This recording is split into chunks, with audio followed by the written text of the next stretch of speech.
with the world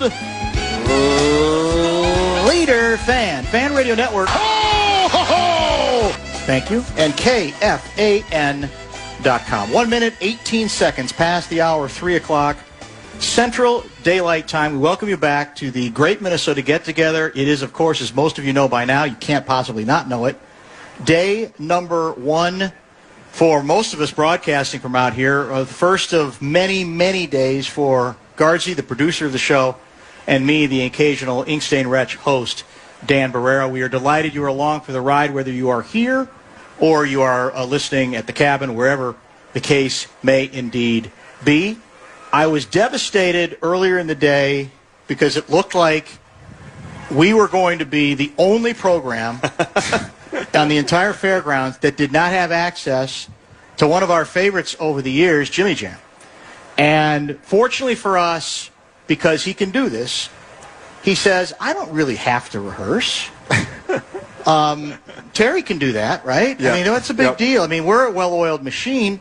So you kindly enough, maybe probably feeling sorry for us too, after doing every other show and every other station, were kind enough to come back after maybe a little more food to come and see us. We appreciate that. Somebody just said to me, and I said, this is a great line. They said, you've been rehearsing your whole life. And I said, ooh, that's the line I'm going to use. That's very good. So there you go. That's very, very true. How about a warm round of applause for music immortality right here? Thank you. So that's the question. I asked you this earlier. Do the kids know who you are? How's that working? I mean, you're nowhere near as old as me. I'm ancient. But, the clock keeps ticking. Well, so wait, they're saying, or are they regenerating? No, wait. How old are you? 71. Oh, yeah, I'm close, though. I'm 67. Oh, you're closer than I thought. I don't know what I was thinking. Yeah, okay. yeah. No, I'm 67. When you talk about kids, we talk about kids in general, or we talk about my kids? My kids know me as the guy that tells them to take the trash out, and they know me like that. Yes. But kids in general, no, what I love, particularly walking around today at the fair, and I've been walking around all day, it's been great. But it's like people our age, of course, they know who I am, and they're like, that's Jimmy Jam. But the kids are like, they don't care about a picture or anything, and their parents, I have to say to them, get in the picture, trust me, you will be glad you're in this picture. And it made me think of, the Ye Old Mill. Yes, absolutely. So I met the people I met the son of or maybe the grandson of the people that actually started it, like 100 years ago or whenever it was. And I asked if they have any pictures from that. And they sent me a picture of it with me with a Ye Old Mill hat. But I had brought Janet to the fair that year. Oh, wow. And he wasn't able to meet Janet because he was, first of all, he was like 4 months old. But his mom to this day was pissed off that she couldn't meet Janet the day that I brought by the Ye Old Mill, but everybody else is in the picture. That's and tremendous. He found the picture and dug it up for me. That is outstanding. Well, I'm glad you've had the time to explore. Oh, yeah. I've been look around a little bit. It's been great. One of the things I do really respect about you is, you're not the first person to make good in the way you have in one town and then eventually moved someplace else. But unlike, I think, a lot of people, I've never felt like you've forgotten this place. I really don't. And I'm not saying, I'm not here to judge different celebs, how they do that sort of thing. But that's what's always struck me about you, is you have, no matter where you might be housed or hanging, I sense that is in your heart in a way that is never going to go away. Well, yeah. Well, I will always have lived more of my life here than anywhere else. So this is always home. No matter where I live, Minnesota's always home. Yeah, that comes through very loud and clear. I think I've said this to you before. So in trying to figure out, and we're going to get to your concert and a lot of the huge names and a lot of the, I know, things you're very excited about this particular performance. One of my first recollections, before I think I was conscious of you guys, you and your partner, I was still in Dallas. I knew very little about Minnesota. Gary, Indiana kid, but, knew very little about Minnesota. And so this would have been, I think, the early 80s, and I had been at Dallas Cowboys practice. And, which, by the way, back in those days, it was this little practice shack area. It's so different for all these teams. They have these massive edifices. Yes. This was like a hole-in-the-wall place. And I just finished talking to, it might have even been Drew Pearson. I don't know who the player was. And I get back in my car, and I turn on the radio and I hear the intro, probably for the first time, to a song that I say, oh, I like that. And it was a lengthy intro, as I recall it, and it was Just Be Good to Me, the SOS band. And that's what's amazing, how you connect. I probably didn't know who you were at that point. But that song, when I look back on it and say, that's, in a way, for me, kind of the beginning of my link to you guys. That music just resonated with me. Yeah. It's a great intro. Well, the intro, it's interesting because that record, the story with Just Be Good to Me was, we were asked by Clarence Avant, who owned Taboo Records. He was known as the Black Godfather, by the way. Anybody who has Netflix, check out the Black Godfather documentary. It's amazing. But anyway, he asked us to go to Atlanta to produce the SOS Band. We did it in the middle of the Time Prince tour, the 1999 tour. We got caught in a snowstorm in Atlanta, which was what we would call a dusting of snow, but it completely shut down the whole airport and everything. We missed the next gig. Prince then called us. So Prince then called us to come to Sunset Sound, where he always worked, to work on the next Time record. At least that's what we thought was going to happen. And we had booked time that same day to mix the SOS Band record. So, of course, we go to see Prince, because that was the priority. And Prince just said, I told you guys not to produce other bands. And we said, yeah. And he said, and you produce the SOS Band? And we said, yeah. And he said, so you guys are fired. So I walked out. Terry stuck around a little bit, tried to reason with him. He walked out. He said, what do you want to do? I said, well, might as well go to this other studio and mix the SOS Band record. We walked in. The engineer was a guy named Steve Hodge, who actually still lives in Minnesota. We actually moved him to Minnesota, but he still lives here. But anyway, we walked into the studio. He said, what's wrong with you guys? We said, we just got fired from the Time. He said, I don't think you have anything to worry about because this song here is a smash.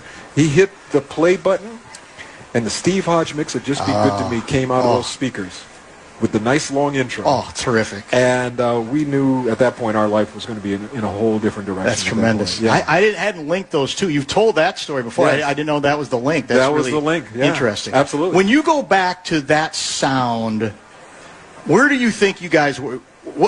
Were you aware already of the direction you wanted to go? I mean, what were the influences there that are represented? Because you've obviously done a lot of stuff since then, evolved, gone a lot of different directions. But if you go back to that, what's that? Well, really, that sound was really the sound that we had kind of in our minds designed for the SOS Band. Because one of the things we wanted to do is we wanted to give everybody their own sound. We didn't want it to be a sound dominated by us. We wanted to give, as we always use the tailor analogy, we always wanted to give people their own suit. Pick the color, pick the cut, all that. And now that suit fits you. Now, if you look at the stitching on the suit, the stitching, you'll go, oh, that's Jam and Lewis stitching, right? But we wanted the suits to all be custom. So we did Just Be Good to Me just for the SOS Band. That was the idea for them to do. And then I remember the next record we had that was a huge record was Cheryl Lynn. We had a record called Encore, and that went to #1. But it was totally different. But we had to kind of convince, like, the labels, like, no. I know, because they always go, give me one of those. And yes. Like, no, we're going to do something different.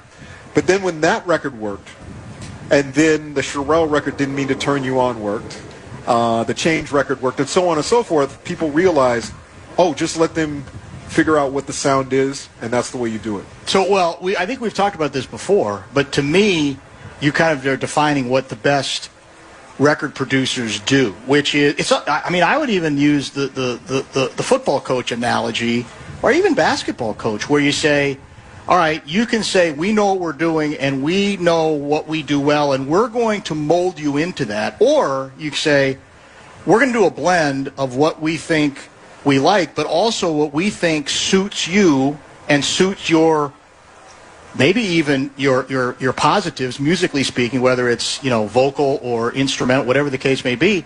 That, to me, is what the best ones do, is they don't make it just about themselves. Right. And I think we had the opportunity, too, because when we were first starting off, a lot of our groups and artists were in kind of the same position, meaning that SOS Band had a song called Take Your Time, Do It Right. That was a huge hit. They had a follow-up record that didn't do as well. Then they had a follow-up album after that didn't do as well. And so when they came to us, it was kind of more like, what do we need to do? But as fans of theirs, we could listen to the songs that worked for them and go, well, here are the ingredients from those songs, and let's mix them up the way we would do it. So we literally approached it like fans. And it was the same thing with Cheryl Lynn. Cheryl Lynn had Got to Be Real, huge record, follow-up record, not so much. When we got to her, it was like, oh, we know what we'd like to hear you do as fans, and that's the record we made. And we ended up doing that with a lot of the artists. Thelma Houston we worked with, Patty Austin we worked with. They were all almost in that same thing. Like they were, we needed that hit record, and that's what we were able to figure out. So what we like to say when we talk about coaches is they become good judges of who they're working with to the extent that they know who they can push and who they can maybe even annoy. And who they've got to go at it a different way because if they annoy too much, they're going to lose them. Does that apply to music, too? Absolutely. I think the biggest part, I always say, record production, a lot of people think of the technical term of it. And my analogy or my comparison, I guess, is record production is like directing in a movie. Like you have your actors, you have your script, but then you're the one that kind of tells the actors how to act, how to get that best performance out of them. That's what really a record producer does. So it's important that, you treat everybody a little bit different. You figure out how to motivate them, what works. But it's a very intimate relationship, and I would say that it's probably, a lot of it is therapy. It's psychology. It's psychiatry. You want the artist to be able to pull out their thoughts to you and be very honest and open about what it is they want to sing about. And then we mold those songs and make that happen. And then they trust us when we're telling them to sing in a key that maybe they don't really like, but it's like, no, trust us. So I think trust is a big part of it. Did Janet trust you from the beginning? Or was that a process? No, she actually did trust us. It was interesting because when we met with her in L.A., I remember the last record we had done was we did a record for Patty Austin called Heat of Heat. And that record had big lush strings, and it was a Quincy Jones record, basically, is what we were trying to make, and because it was for his label. And when Janet heard it, she said, I don't really know if I want my record to sound like that. And we said, no, your record's going to be a totally different thing. And then Janet's dad came up to us and said, you guys are from Minneapolis. And we said, yeah. He said, Prince is from Minneapolis. We said, yeah. He said, don't have my daughter sounding like Prince. We said, okay, Mr. Jackson, you got it. But when she came up, it was so cool because, this community really shaped the way the record happened. Because we went, I was saying earlier, we literally rode around the lakes. We did all kinds of different stuff. She said, when are we going to get started? And we showed her the opening lyrics to what became Control. When I was 17, I did what people told me, did what my father said, let my mother mold me. When she saw those lyrics, she said, this is what we've been talking about. And then she said, are we going to write about what we talked about? Yes. And that made the light bulb go off in her head.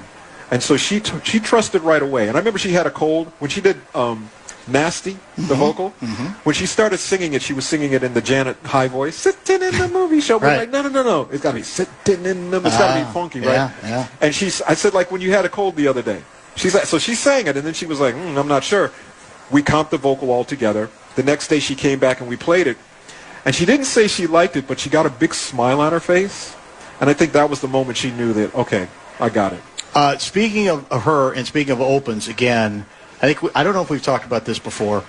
The open to That's the Way Love Goes kills me. I've always loved it. I thought it was unique.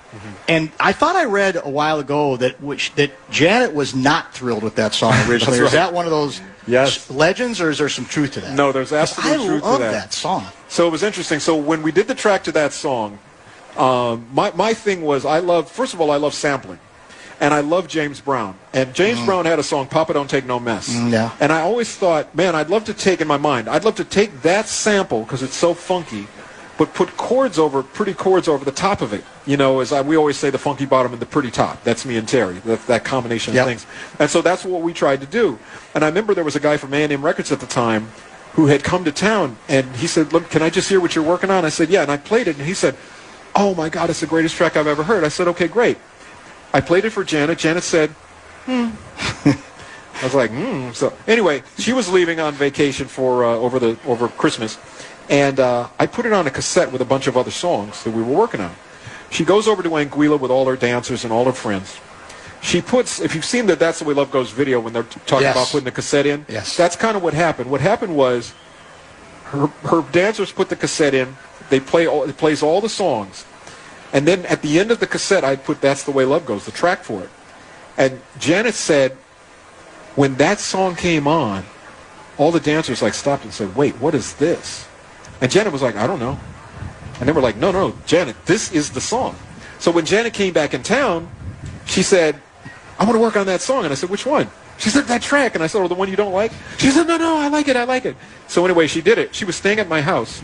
And I remember at like 2 in the morning, my intercom went off. She said, Jimmy, are you awake? I said, I am now. She said, I got the concept. That's the way love goes. That's the concept. I said, okay, great. We'll do it in the studio tomorrow. Okay. Anyway, and we recorded the song, and it became, one of her biggest hits Who's ever. on the guitar part? Who's on the start of it? So I had this conversation with Questlove. You mean the... Dun, dun, dun, Yeah. dun, Oh, dun, God. dun, Yes. It's a keyboard. It is. Yes. It's a keyboard. And I actually, the funny thing was, when I told Questlove, it blew his mind, right? And I actually found the keyboard that it played on. It's called a S3. It's a very obscure keyboard. It had maybe 2 or 3 good sounds, but one of them was that octave guitar. So that's really tremendous. I did not know that. I'll send you the tape of it, though. I did do a tape. So in the video, Yeah. who are all the cool people sitting around? Were you in that? I mean, I don't even remember. No, That's I so long wasn't. ago. No, I a wasn't bunch in of that. cool-looking people, Yeah. all kind of vibing on Totally. the open, right? It's a throwback video, but I remember it well. Well, the other part of that story that I will say was when we were finishing the album. In our minds, That's the Way Love Goes was the first single, but these 2 guys from Virgin Records at the time had come up and heard If as I was doing it, and in their minds, that was the single. If was the single. Janet went to L.A. and I said, don't let them talk you into If, right? She comes back and she goes, okay, If is going to be the single. And we were like, no. Anyway, the last song we were doing was with Chuck D from Public Enemy, a song called New Agenda. And when we were done, about 2 in the morning, we said, would you listen to these 2 songs and tell us which one should be the single? So we put on If, and he listens to it. And then we put on That's the Way Love Goes, and he listens to it. We said, what do you think? And he said, man, that first one, that If, he said, I can see that, man. I can see the video. I can see Janet dancing, man. That's the one. And as he's saying that, Janet's looking at us like, and we're like, so anyway, and then he goes, but that other one. He said, what's the name of that one? We said, That's the Way Love Goes. He said, you know what that song's like? That song is like when Sade drops a record. There's no big fanfare or anything. She just kind of puts it out, and then you go, oh, wait, is that a new Sade record? And we're looking at her like, and she goes, okay, That's the Way Love Goes is a single. So Chuck D from Public Enemy, thank you, Chuck. Yeah. He saved that, and that ended up being the first single and huge record, #1 record. The vibe on that song, and especially the beginning, is it kills me every time. Yeah. And I got to listen to it more often. I don't as much as I used to. Jimmy Jam, kind enough to join us on location at the Great Minnesota Get Together. So let's update people. Okay. You love the fair, but you're also here for a more specific reason to perform this weekend. So give us your best speech on how this came about, how you feel about it, and what you got cooking up for Saturday night. Wow. Well, the speech is simply, always starts with, we love a good excuse to come back home, and I can't think of a better one than the State Fair. I will say, somebody asked me earlier, actually Common Man asked me earlier, it was the first time that we played the fair, and I said, although Terry played the fair in a talent contest and finished second place, or first to lose, as he likes to call it. Do we know who won it? No, but I said we should reach out to whoever won that and invite them to the show. Yeah, no, we wouldn't taunt. No, you would. No, you're above show. that. Yeah, not. That's the sad part. Yeah. No, but anyway, it's cool. But anyway, the show we're putting together, we're calling it Made in Minnesota. So the whole idea is that all of the music that's basically traveled around the world and taken us around the world is all music that was made right here in the Twin Cities, made in Minnesota. So we have, an array of beautiful acts, starting with Morris Day, who we got to start with because he's the one that gave us our break along with Prince. So Morris Day along with Jerome Benton, Terry's brother, back together again after, 20 years or so that they haven't been together. We have Mint Condition back together, the whole band. Wow. First time in 20 years that they will perform together. So that's going to be really cool. Sounds of Blackness with Ann Nesby back together again. So definitely a reunion of sorts. And then people that all came to town to make records with us. BBD, Johnny Gill, Yolanda Adams, the Force MDs after 40 years. That's 40 years old, Tender Love. But we're going to perform it with them, which we've never done. So that's going to be a lot of fun. It's just going to be, Jordan Knight from New Kids on the Block. He's coming. We did his record up here, his solo record up here. So it's just going to be really every act. And my final thing on it, I just like to say, it's going to be a 3-hour show. We want in the 3 hours for you to experience every emotion that you could possibly feel, which would be happiness, sadness, reminiscence, all of that. But we want you to leave with joy and hopefulness. And that's what we hope this musical kind of kaleidoscope will do for you. So how does it work? I keep hearing these rain forecasts for Saturday. So yes. Hopefully that doesn't happen. But if it does, how does that work? How do you guys adjust? So if it rains, we're going to sing Purple Rain, Purple Rain. But no, I think, first of all, I think that from what I understand right now, we got to talk to the meteorologists, obviously, but I understand the rain. If it does rain, it's going to end in the afternoon. So we don't start till 7 o'clock at night. So hopefully we should be good with that. But yeah, hopefully the weather holds up and it'll be great. I mean, I'm sure there's some sort of contingency plan to get us through, but I have a feeling we'll be okay. I think did I ask you this last time you were on by phone? I can't remember, but how do you, historically speak, you've been together now with Terry how long? 53 years. 53 years. That's impressive. 1973. I always say 19 and 73 because it's so far back. You got to 19 and 73. Yes. Yeah. So obviously there are going to be disagreements. There have to be. I mean, if you're two human beings, it's inevitable. Yeah. And to a certain extent, you say, well, it's too mechanical if there's not some friction or stress. Yeah. But what did you guys develop a secret to get over whatever those disagreements were, tension, or has it been the kind of thing where, believe it or not, Dan, no, there's been a surprising lack of tension because we know each other so well and know how to read each other? So the way we always put it is like this. We've never had an argument, but we have disagreements. The difference is an argument is something you're trying to win. A disagreement is something you're trying to solve. Good way to put it. So my thing is, if I win an argument with Terry, if I were to win an argument with Terry, why would I want him to lose something that I'm a part of? That's my partner. But there is a disagreement. And so most of the time what we do is we figure out where we want to try to get to. And then we may disagree how we get there. You know, it's like, hey, we're going to go ride the Ferris wheel over here. Okay, great. Hey, do you want to walk? Do you want to take the sky ride? Do you want to take a tram? Do you want to... Okay, but we all know we just want to get to the Ferris wheel. We just want to get there. And so once we decide where we want to go, we just try to find not my way or his way, but what's the best way to get there. And we're also very much, I like to say, we're separate in our togetherness, meaning that we each get to do what we want to do. Terry's at rehearsal right now, which is exactly what he wants to be doing. I'm here with you right now. That's exactly what I want to be doing. But when we all come together on Saturday night, it'll be perfect. Yeah, that's even better. That's the way we do it. And 53 years, you said? 53 years, 1973. June of 1973. And so what's the grand plan moving forward? I mean, you see yourself as, this is what I do. This is what we do. I don't want to hear about retirement. I don't want to hear about cutting back. We're going to do this as long as it's fun and rewarding for us to do, and no one's going to stop us. So I think the thing we kind of look at it like a few different ways. One is we want to have things to look forward to, because I think that's part of living life, is you want to have things to look forward to. Terry and I have just started doing live performances of our songs. That's only been in maybe the past 2 years that we've been doing that. So we're looking forward to doing more of that. Obviously, State Fair is great. We've been traveling to Japan to do some things. We're now talking about doing some things in London and some other places. We're also doing a Las Vegas residency that starts at the end of September that we enjoyed. We did 6 sold-out shows. We're going to do 7 more in Vegas. Yeah. So we're enjoying that. So it gives us something to look forward to. But we also are trying to fill the bucket of things we haven't done yet. So we're involved with a lot of documentary things. We're doing a Gamble, Huff, and Bell documentary on the Philadelphia producers. There's a Jam and Lewis documentary that's happening on us. We just executive produced a documentary on Curtis Mayfield. So we want to do some storytelling. And that's the one thing I didn't say in my State Fair speech, is that we do a lot of storytelling. So what happens is these songs that you've maybe heard a bunch of times, now all of a sudden you're going to hear them in a different way because you know the ingredients that went in it and you know the story behind it.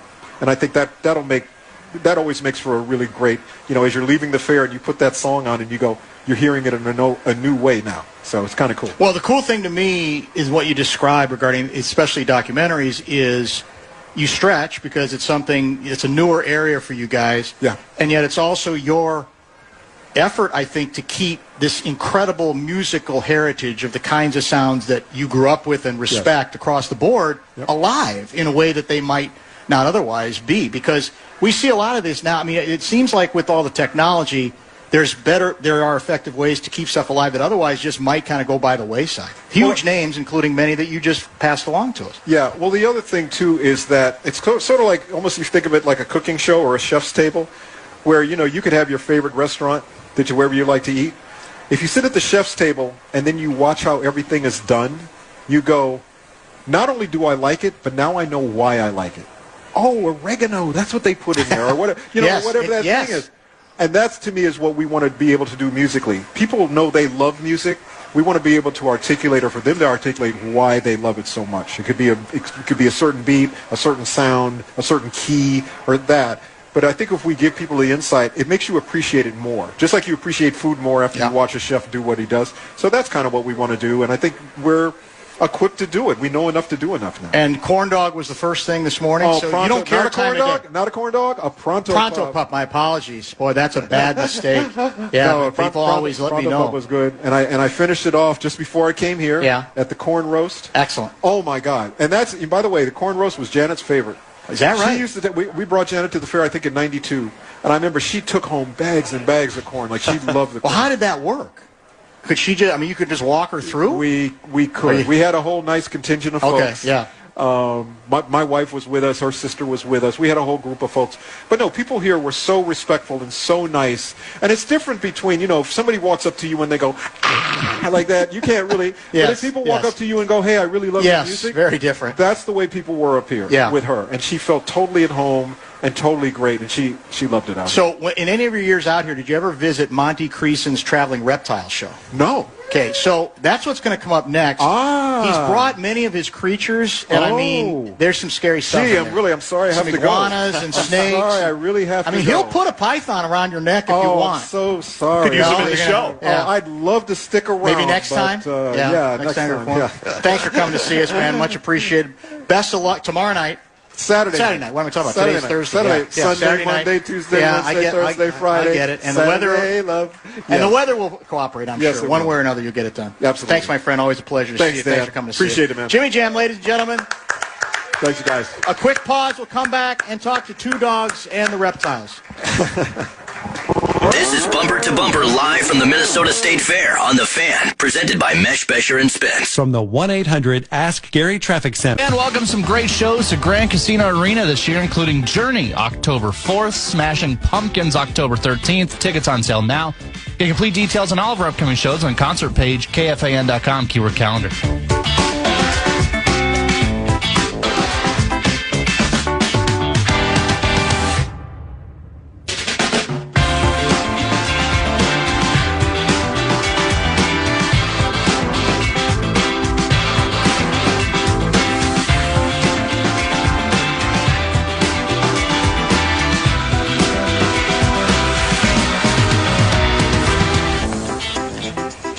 What a legendary first day show, Guardsy. Crazy. Look at this. Later in the show, we have John Breen, right? 5:15, maybe 5:30, somewhere in there.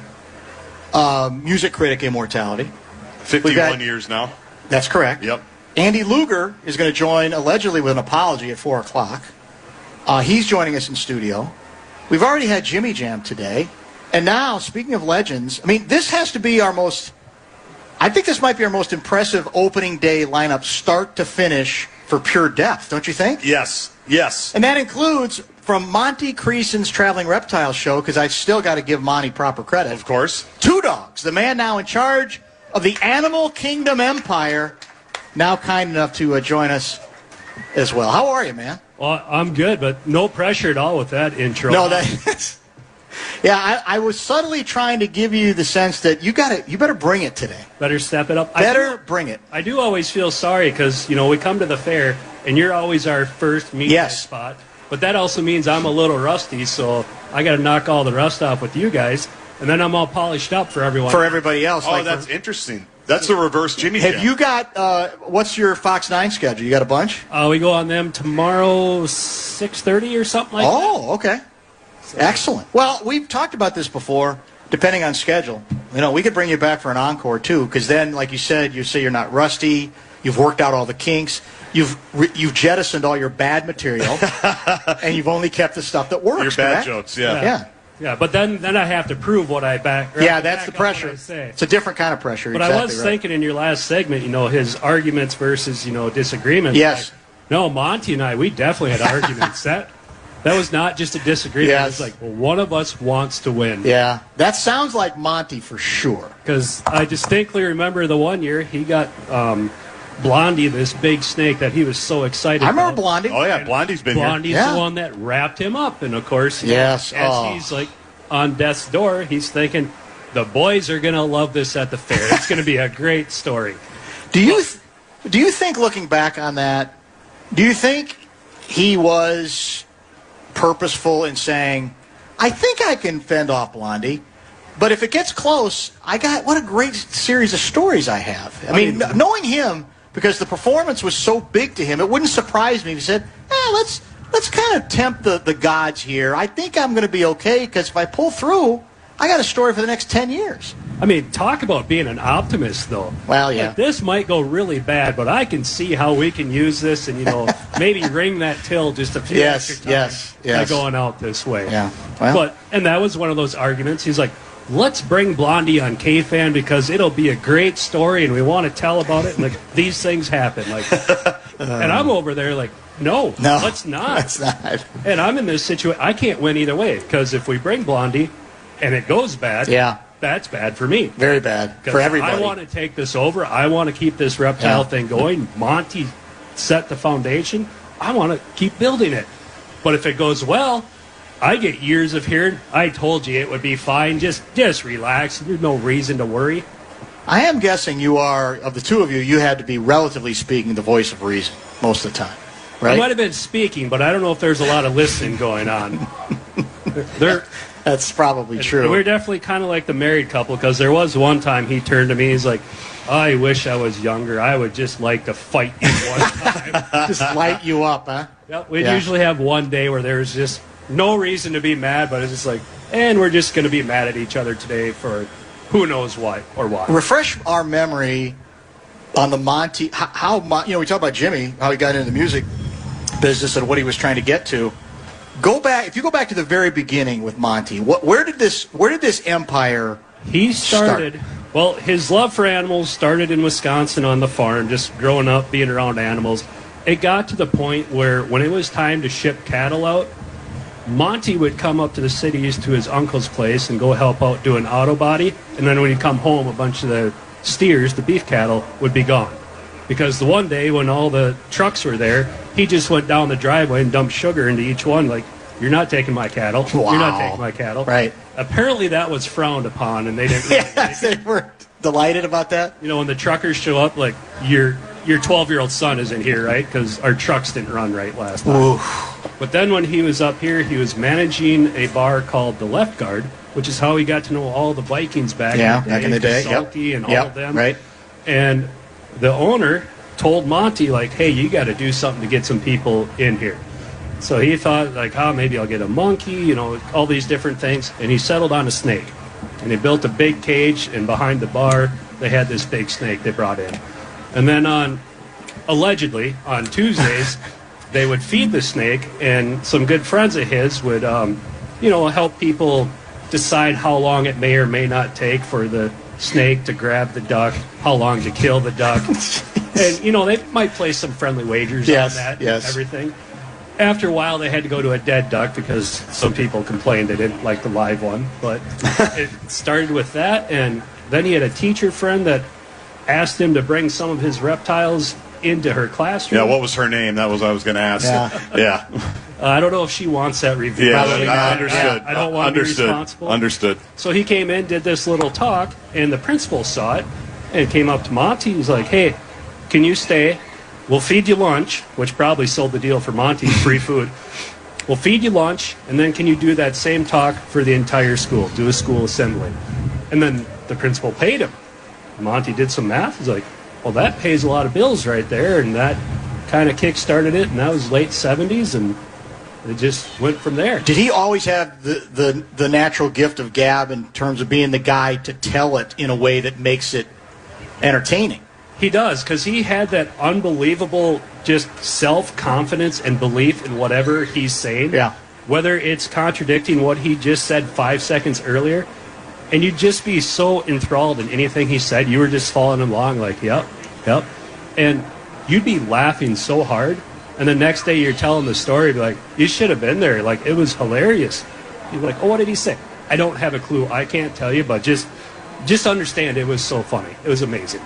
I believe it. I'm not at all surprised. All right, we got a little bit behind on the clock, so let's get a pause in. That'll give Two Dogs a chance to unleash these beasts that might be dangerous. Yes. This might be the year one of them gets away. I don't know. Which you can watch at KFAN.com/watch. That's the beauty of it. And I'll also take reminder videos of Zach Halverson, who is afraid of most of the things that Two Dogs is going to bring out. So that's kind of the show within the show. You see how much more sophisticated over the years his equipment has become? Yeah. Now he got the fancy tripod. He's got all, back in the day it was like this little, he was holding like the phone, basically his phone, yeah. and it was shaking, and it was like, now he's like this pro's pro. It's unbelievable. It's about time. Well, he got raised right, didn't he? Yeah, yes, he did. Yes, he did. All right, back from the Great Minnesota Get-Together. As I said, Andy Luger, a little after the start of 4 o'clock hour. John Bream as well, and a very busy first day for us at the Great Minnesota Get-Together. Barreiro, live from the State Fair. Thanks to you, we're helping teachers bring more opportunities, creativity, and learning into their classroom every day. It's iHeartRadio's Thank a Teacher, inspired by Donors Choose. Keep listening as we recognize and reward inspiring educators. Learn more at iHeartRadio.com/teachers.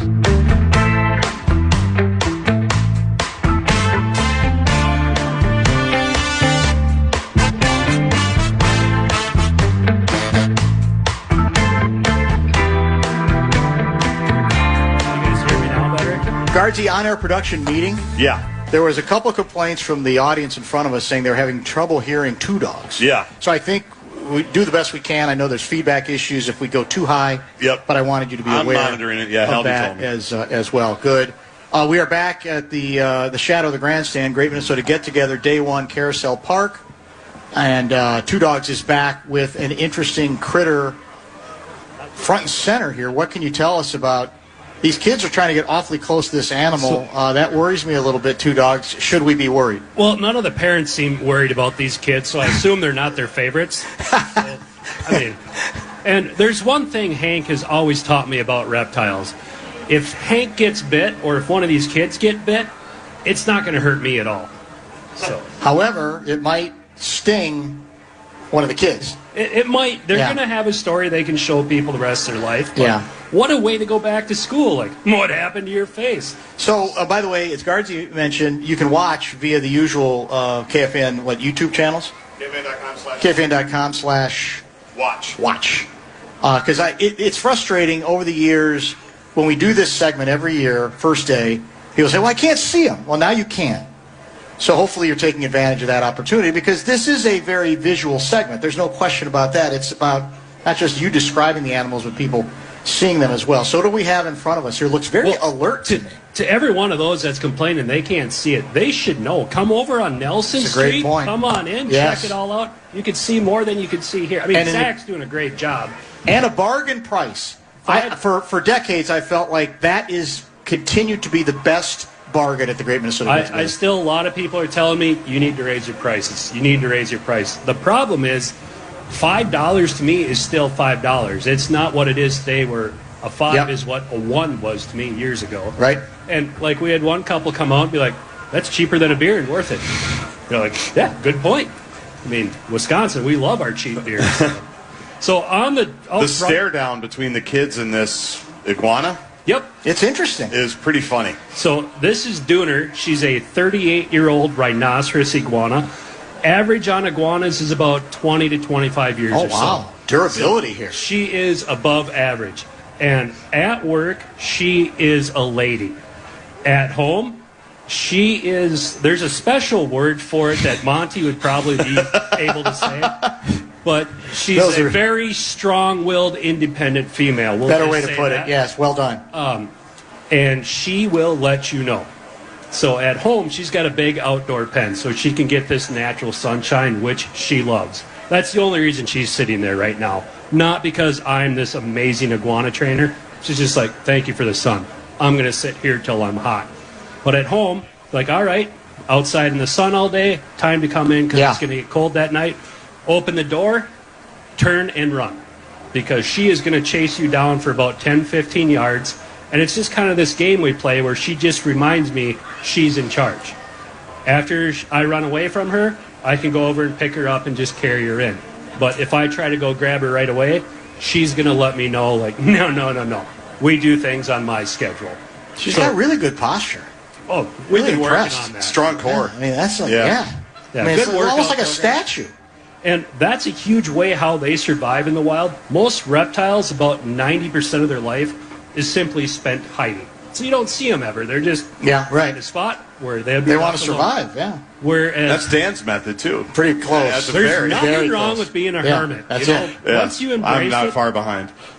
you'll get it. You'll get there. Yeah, I know. If you need pointers, I used to kind of laugh about Monty being that way, but I get it now. Yeah. You see somebody pulling in the driveway, like, what do you want? Why are you here? Get out of here. But she sits so still because down in Haiti, the Dominican Republic, you know, you talk about these things every day, then you forget where they're from. But they're going to be on the volcanic rock of these islands. Beautiful, beautiful area, but they're going to be in the wide open sunning themselves. But if they sit this still on the volcanic rock that looks just like their skin, it's very hard for the stuff that wants to eat them to see them.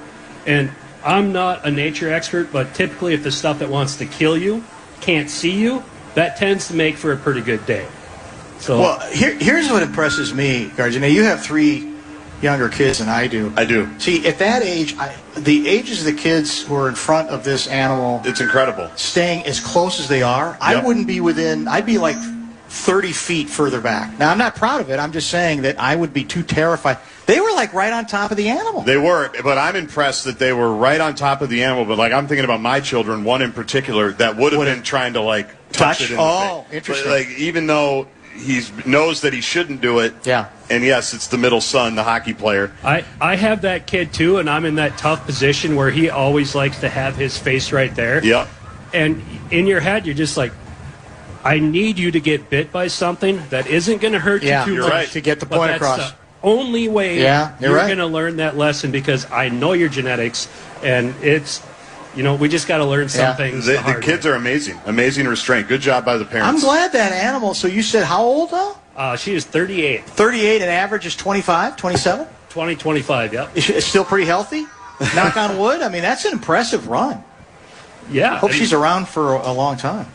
And that'd be one of the ones Monty got years ago in California. California. So this one we're not going to pet right away. So what I have in my hand here is a Mexican beaded lizard, and the one that Hank has is a Gila monster. So you see how these guys look kind of similar? Oh, yeah. It's always great to say on radio. Do you see this? KFAN.com/watch. They can watch. There you go. Or $5 in So Monty's these are Traveling your Reptile only Show. 2 venomous lizards in the world. So if you get bit by one of these guys, don't worry. You're not going to die. Just go find a bathroom you really like. Because if you've ever had what we call like the stomach flu, where nothing is staying in, that's what you'll get from these guys. Oh, that's a good message at the fair. We try to be optimistic, so it's a great weight loss program. And people that have been bit by these guys will tell you, don't worry, you're not going to die. You're just going to wish you were dead. Very painful for 3 to 5 days. That doesn't sound good. Yeah, I'd keep my distance. But wait, there's more. Oh, good. Some people's liver and kidneys cannot filter out the venom that these guys have. No. So some people get to relapse randomly every once in a while. Just out of nowhere. Yep. You think you're past it, and you go, there it goes, the Gila monster again. Yep. You know, it's like the flu. Like, I think I'm okay. And you go out and like, Oh, that's not fair. okay. That's cruel. How you feeling, Helby? Yeah. He's So keeping which his of these distance. is a more dangerous lizard? This guy, just because he's bigger. Bigger, yeah. They're basically Gotcha. the same thing. That guy, the Gila monster, you're going to find in the U.S., Right. Arizona, Nevada, Utah. Then you go down into Mexico, and that's where you'll find these guys. So are these petable at all for the kids in front of us, or is that... Yeah, you guys can just pet them right on the back. And when we go to schools, we always tell the kids, like, if you try to pet their face, I will slap your hand away. Yeah, Now, yeah. this guy isn't going to try to bite you. He's pretty well behaved. But we always kind of hate to say that out loud because that's kind of... That's a tough Well, you disclaimer. guys got good insurance. Oh, the best. Yeah, you're covered. And they like it because we don't use them. We send money their way, and they get to just keep it. I like it. And I like that, too. I don't really ever want to have to call them up other than, how much do I owe you for this year? and I'd really like to just keep that streak going. It's a limited number of fingers that have been lost over the years. Yeah, in my 17, 18 years out here, just a handful. Yeah. Very impressive. What's the ages of these two?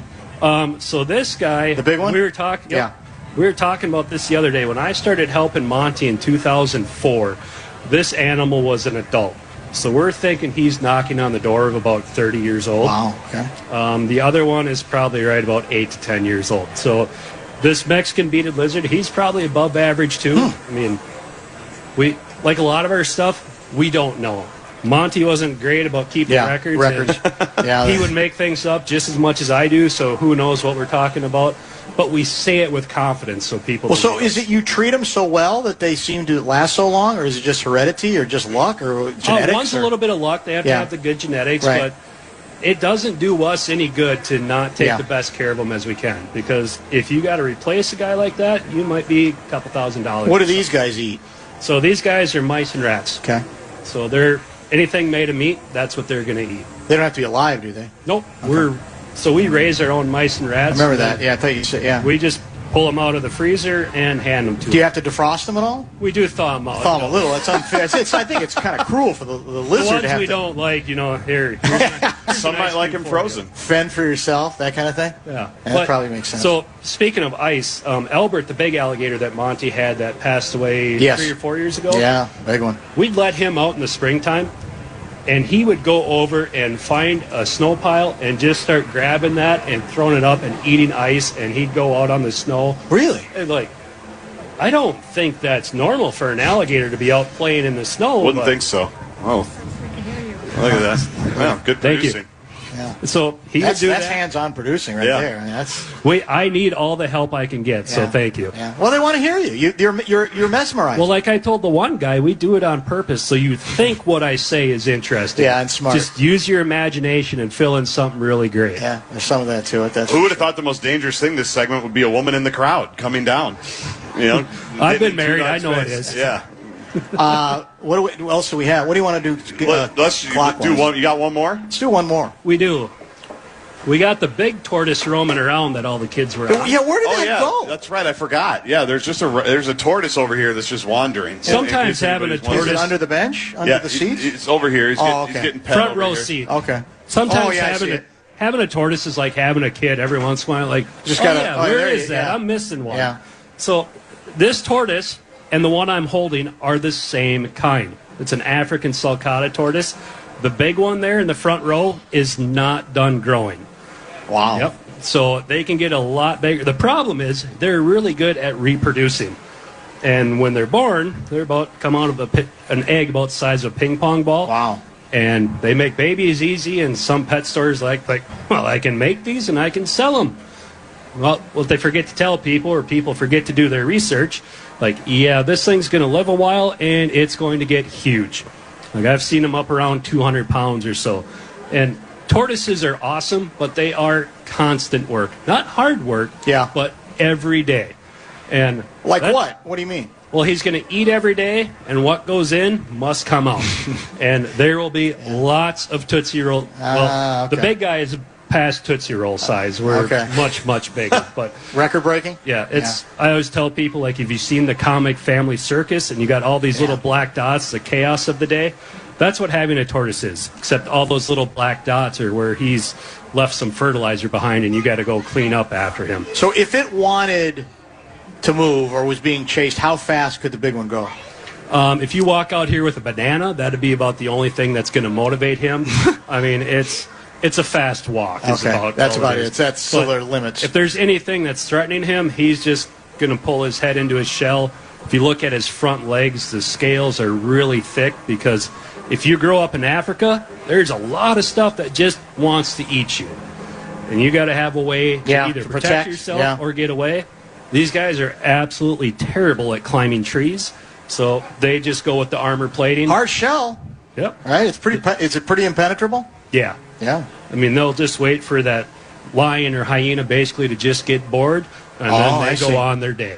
And they just graze and eat all day. That is all they do. They mind their own business pretty much? Yep.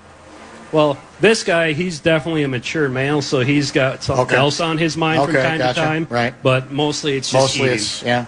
Yep. Like a lot of males. Yeah. We're simple creatures. Very much so. That's true. People try to make us so much more complicated than we are. Yeah, that's often true. Yeah. Well, so remind people where specifically you're located. If they don't know by now, I'll be shocked. But the easiest way, everybody knows where the DNR fish ponds are. Go look at the fish, check out the DNR building, and then come across the street on Nelson Street. We've been there for, I think we built that building in 2001, and before that we were right next door. It's $5 a person. You come in, there's over 40 live reptiles. It is and stay as long as you want. That's the beauty of it. There's no pressure. And we tell, like, you'll see parents, they send their kids in, and the kids just love it. Yeah. And you pull mom or dad aside, like, hey, just so you know, they're paid for the whole day. We're not changing things out, so we're not going to charge you again if they come back in. We don't want to say it too loud so the kids aren't like, take us back. But at least mom and dad seem great if they walk by again, like, hey, why don't you go back in? I mean, I don't know how you feel about this. I don't know if I'm going to lose my One of Us card if I ever got one. Yeah, you didn't, but go ahead. But the Monty's deal, Two Dogs deal, is a hell of a lot more interesting than the fish ponds. I'm sorry. The fish pond, do people actually go to those because they are fascinated, or do they go because they see other people go and feel, I guess I got to look. Yeah. Even though it's just, I'm sorry, you have a lot more interesting stuff. Is that, am I allowed to say that? Well, I'm not the best case because, as you know, I didn't grow up coming here. That's true. I have never once stopped at the DNR fish pond, ever. Nor has it ever appealed to me to do it. Yeah. So Well, I'm with you, I guess. For my family, it was a tradition because it was free. Yeah, we'll take you to the fish pond. I get that part. Yep. I do, but you guess there's just so much more interesting stuff to look at. And then when I was little, we'd go up and see Monty, and my dad and Monty would have what I call the Midwest standoff. I'm paying. No, you're not. Take the money. I will not take your money. Like, there's going to be a throwdown over like $4 back in the day. That's right. Well, to your point about, there's sometimes early years I came here where I'd see all these people looking, and I'm going. You think Janet Jackson's there? Yeah, or I'm something. going. I guess I got to go over there, and then I'm trying to. I didn't have the guts to say, like, elbow the person and say, what are you guys looking at? What am I missing? I don't think there's anything. Maybe there's nothing there. It's just the tradition of it. I think it's probably the tradition and the price. And the price. Free. Everyone wants something for free. But maybe one year the DNR won't bring any fish out, and we'll see how many people still come look. Maybe that's the test. That'd be the ultimate test. I think plenty of people will still come over there and look. How about a round of applause for our guy, Two Dogs? Always joins us as part of the Monty Creason Traveling Reptile Show tradition. Usually the first guest of the fair, but we had the surprise. We had to fudge. I hope you're not bitter, but you are first day, and that's always going to be your day. I'm always going to appreciate having an opening act like that. I can't be mad about that. Hard to be mad at that. Yeah, I think that's very true. And maybe we'll do something late, like you said, when you've polished your best comedy material. You know, maybe we go late. Absolutely. Who knows? We're here whenever you need us. Yeah. We'll come running. We can even do it on a Sunday, because I'm out here both Sundays, too. So we'll see. Well, my people will be in touch with your people. Sounds good. Thanks, Two Dogs. Let's take a top-of-the-hour pause, a little bit late. John Bream is going to join us in the 5 o'clock hour, music critic extraordinaire, Star Tribune. Andy Luger is waiting patiently, maybe impatiently, actually. I think he's going to issue an apology at the start. There's a lot to discuss with him. And we'll get that started after a very brief top-of-the-hour break. Great first day at the Great Minnesota Get-Together, right in the shadow of the grandstand, of course, Carousel Park, our fan location. Back in just a minute.